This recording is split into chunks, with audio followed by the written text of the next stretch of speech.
how you take care of yourself is a reflection of your family, your marriage, and you, right? I cannot say it with more conviction. I cannot express enough how monumental and insightful that quote is.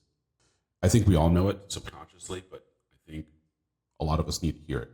And I heard it before because I've heard the story, but I didn't hear it.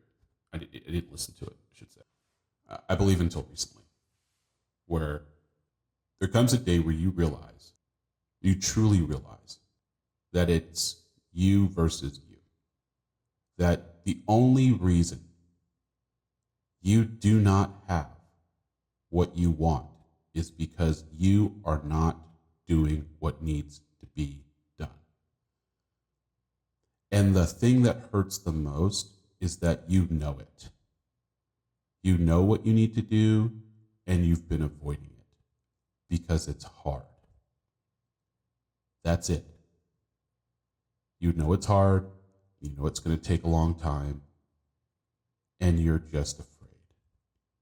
What are you afraid of? You're afraid of the paying. You're afraid of paying the bill. You know how hard it is to wake up early and go to the gym. You know how hard it is to resist not eating what you want and eating a salad. You know how hard it is to stay late and go to work early. You know how hard it is to start a business and to stay consistent and to build it up day in, day out, month in, month out, year after year while working a job. You know how hard it is to work a full job, come home, and then try to be a parent or try to be a spouse. You know how hard it is not to yell at your kids, but to react in a calm manner and to get master your emotions. You know how hard it is not to say that scathing remark or that biting remark or that bitter remark back to your spouse, even though they're out of pocket, or to forgive, right? To forgive or to ask for forgiveness. We know how hard it is. And so we take the easy way out. Joe Rogan said something about how he tries to do something uncomfortable every day. And one of the things he does is he works out and he does, I think, cold plunges and things like that. And, I used to do things like that with like cold showers, strictly for the health benefits, right?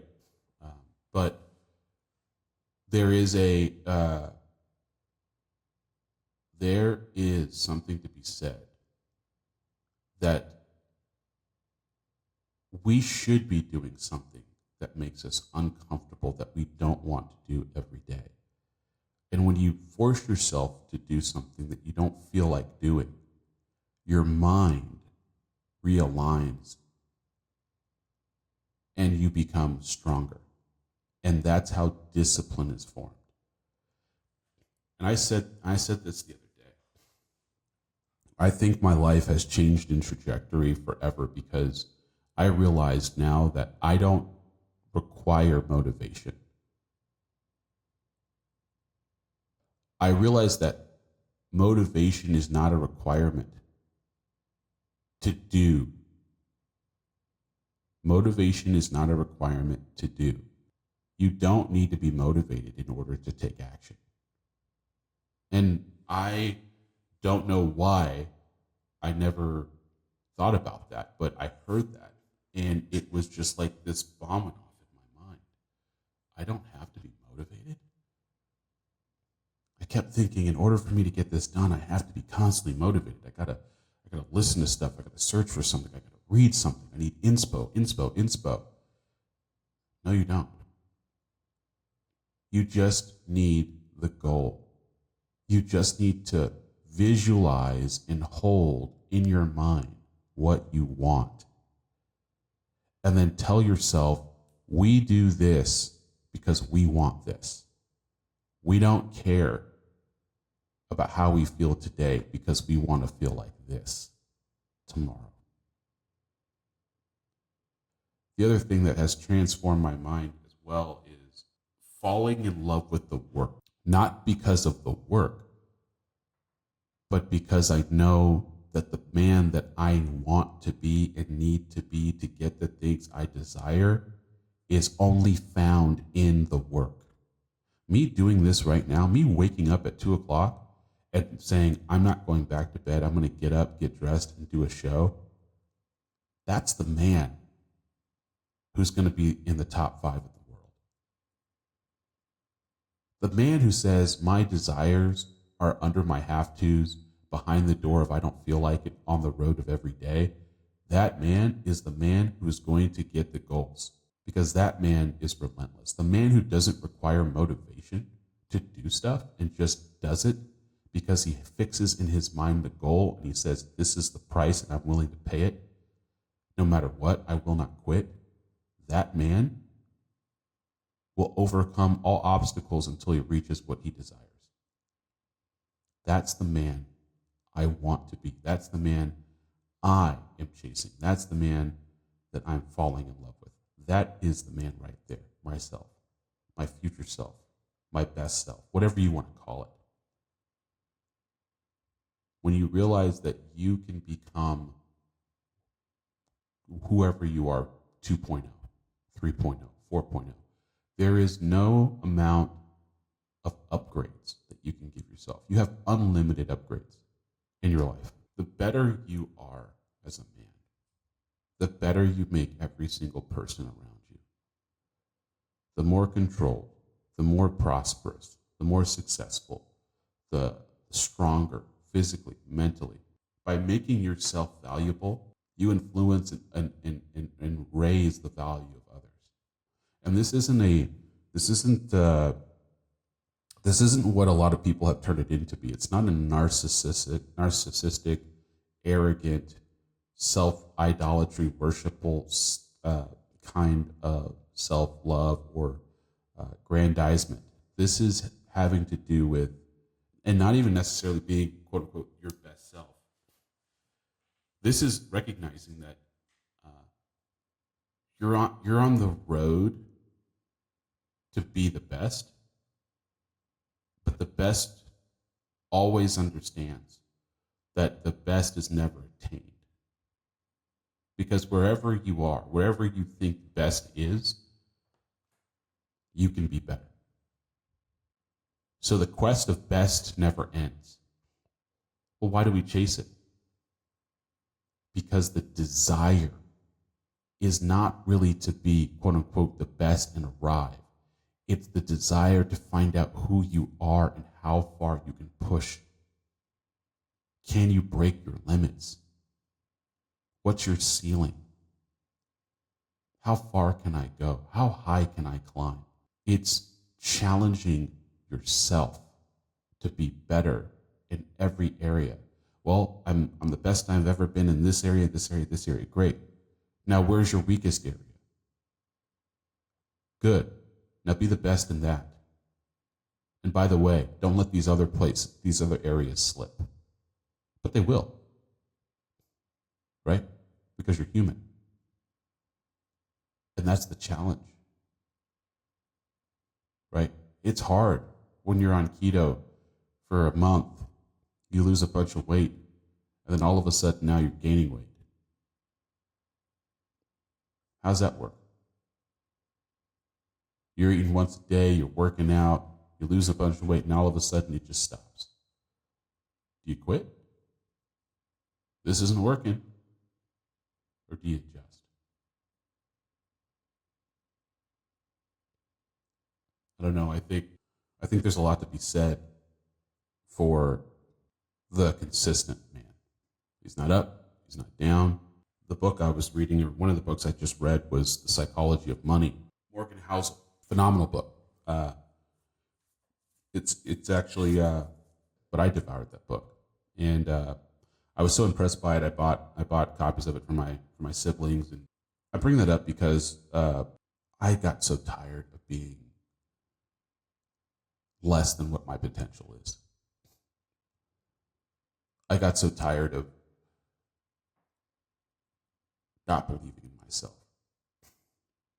and seeing where that got me, and not confronting my issues, and not confronting myself in all the areas, in all the areas that I knew that I'd given up. I wasn't disciplined. I wasn't, and I still am not. I'm not where I want to be, but I am getting control of my mind. And when I started getting control of my mind, and I started dictating what I believed about myself and start inputting that belief, is when my actions started changing. And I realized for the first time that the mind is the battleground of it all. You have to be in control of your mind. You can't control intrusive thoughts. You can't control what people do externally or what happens to you externally. But you 100% can control what goes into your mind, what you program your mind, what you listen to, what you read, what you believe, what you absorb. And the more you absorb of things that affirm who you want to be, and the more things you read to give you the skills to acquire to be what you want to be, you're going to act. And that action, I think it compounds. And I'll say this, the nature of compounding, that's something that I read in the psychology of money too, was that Warren Buffett's money, I think it said like he has like 84 billion dollars, and like 82 of the billion happened in the last, I think, 12 years of his life. He's like 88, right? He's 88 or 84, something like that. So for 70 years, it took him 70 plus years to get, $1 billion. But then the last 12 to 16 or something, he gets 80 billion. And that's the power of compounding, is that compounding takes time. But then when there's a tipping point, And when it tips, it compounds so massively over the same period of time. It's just the amount compounds so massively that it will never run out. It will only get bigger and bigger and bigger. Compounding is not just a financial concept. It's a existence concept, is what I'm understanding now. The problem is that we stop investing too soon. And it never reaches the tipping point. And then we quit. That's my story. I failed time after time after time after time, and I would get discouraged, and I would quit. I would start over. Every time I'd have to restart, and every time I restarted, it was harder, and it was harder, and it was harder. And I heard something that really helped me get after it, was that it's the easiest it's ever going to be today. Today is the easiest day you'll ever have. Tomorrow you're a day older, and it only gets harder. Whatever it is that you want to do, you have to start now. Because a year from now, 10 years from now, 30 minutes from now, it only gets harder. Don't negotiate with yourself. Take action within the first 5 seconds of the thought. Write down what comes to you. I was this close to not writing down the quote that I said about finding your desires buried under half-twos behind a door of I don't feel like it on the road every day. That literally is a thought that just came to my mind. Almost didn't write it down. And if I hadn't write it down, I wouldn't have thought about it deeper. If I wouldn't have thought about it deeper, I would have went back to sleep. I wouldn't have thought, hey, it's quiet. Everybody's asleep. It's 2 a.m. I got time. I can spend the next 4 hours working. And go to bed. Go to bed at 6, wake up at 9. Make some breakfast. Hang out with my family. Do devotion. Work on some stuff like this. I got time. It's a radical mindset change. And it has done wonders for my self-confidence, self-esteem. So I just encourage you. I encourage you. Take to heart that your strongest dream, your biggest dream, your thing that you desire the most is buried deep under a pile of have to. And you have to walk through the door of I don't feel like it. The great thing is it's just when you walk through the door of I don't feel like it and you just put yourself in the position to have to do it and you just start doing it, the feeling of I don't feel like it goes away. I don't feel like it feeling went away as soon as I got up and I said, I'm doing it. As soon as I got up out of my bed and walked into my office and started getting dressed, it just dissipated. And then when I started working, I didn't even think about it. If I want to be huge on YouTube and well known for my commentary, that means I got to put out content constantly. My viewpoint has to get out there. It has to mix among the algorithm and all the people on the internet. People have to find me and they have to listen to me and they have to hear what I have to say and they have to think, oh man, this guy knows something I don't, or this guy is insightful, or I really like how he articulates this, or I really like his voice, or whatever it is. But I got to put myself out there. And I have to give myself as many chances as possible. And that's all up to me. And I have to find the time in my day and in my life consistently, over and over and over and over again. One problem is I've got to film it. The other problem is I have to edit it. Or I've got to get a team, or I've got to hire someone. But that is the work. You cannot receive unless you work. And if you want more, you have to do it. God bless.